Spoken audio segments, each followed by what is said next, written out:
What are the most valuable lessons you can teach a child? Parent coach Karen Gibson joins us now live with some skills to help children succeed. Nice to see you, Karen, and I know you have 3 top skills that you say children need to prepare them for adulthood. So go ahead and tell us. Everyone's dying to know, what are these skills?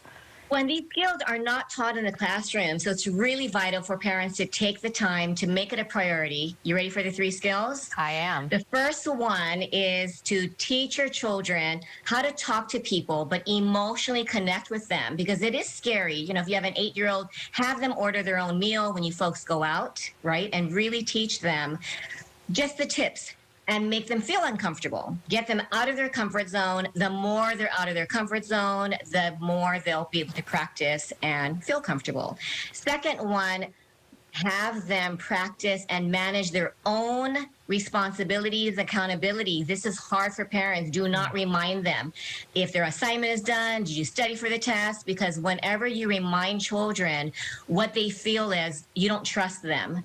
They're not accountable or responsible, and they need to hear, you know, like the nagging, which no children wants to hear, but a lot of us have difficulty trusting our children's journey. So if they do get a D, they do get an F, you do not want to say, so what's been going on, you know, because they need to learn how to embrace the failure. It does not define their value.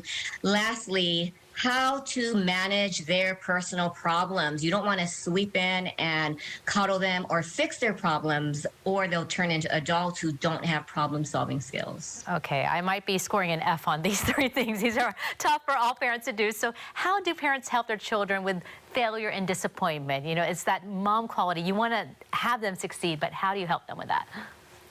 Well, I think it's a shift in mindset and how we teach our children to view disappointment and to view failure. Failure is not something to fear. If you start fearing failure, you'll experience anxiety, which tends to, you know, mental breakdowns. And if kids know that it's okay to fail, they learn not to fear it, and they'll learn that it's an opportunity to grow. Because if we don't know how to go through challenges and see them as opportunities to grow and build resilience, you're going to go through life just avoiding failure or just not wanting to fail. And none of us wants to fail, but I think if we just teach this one tip to children, it's okay to get the occasional F, because I'm noticing colleges want to see how they overcame failure in their college essay. So if you're a perfect student, how do you teach, or how do you, tell colleges, I'm ready, I know how to overcome failure, if you never did? So it's really important to teach kids that it's okay, and it builds resilience. We cannot build resilience without that suffering and through, failure and growth. We know the power of words and trying to choose them wisely, but how do the ones we use affect our child's self-esteem?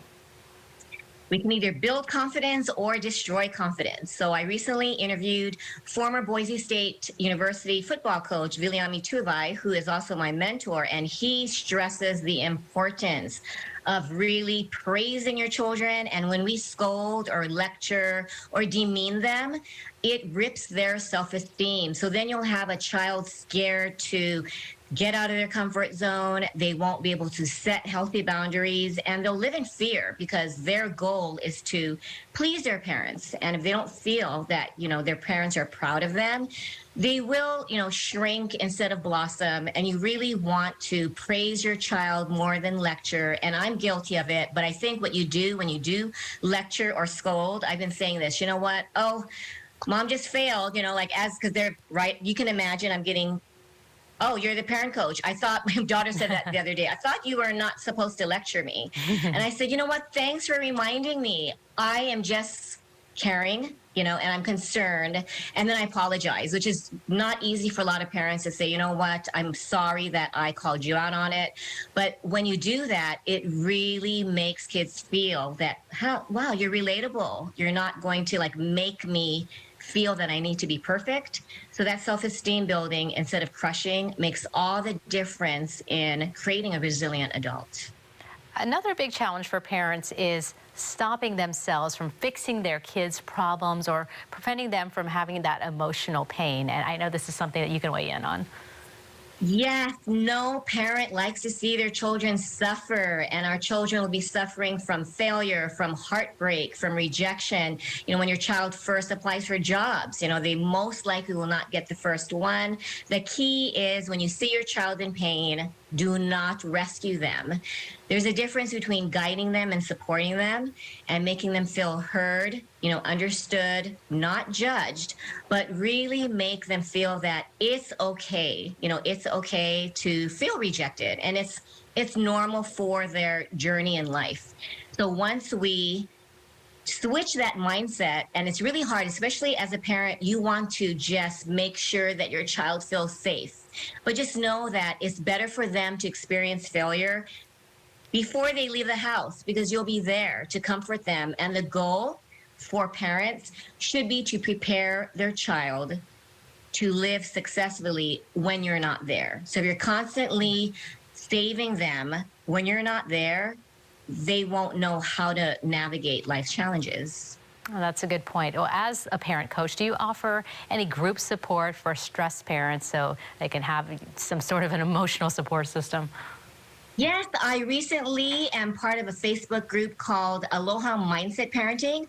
I have a success and mindset strategist, Mello, and I have an empowerment coach, Deslin. And what we do is every Thursday at 10:30 a.m., we go live and we answer parents' questions. They can also join. It's called Aloha Mindset Parenting again, and we replay the sessions, but we also give parents an opportunity to just post their questions. And within 48 hours, one of us will, post the answer, we'll brainstorm, and we are there to support parents because, as we know, there is no parenting 101 manual. So we're there to help parents feel that they're not alone and we are in this parenting journey together. So my mission is always increase peace and decrease the stress that we all feel raising our keiki. Well, thank you, Karen, for this very valuable advice. And we've got the website right there, lettinggowithaloha.com. And we hope you'll join us again to provide more parenting tips, which we can all benefit from. Definitely. I look forward to coming back. Thank you, Tanya. Of course.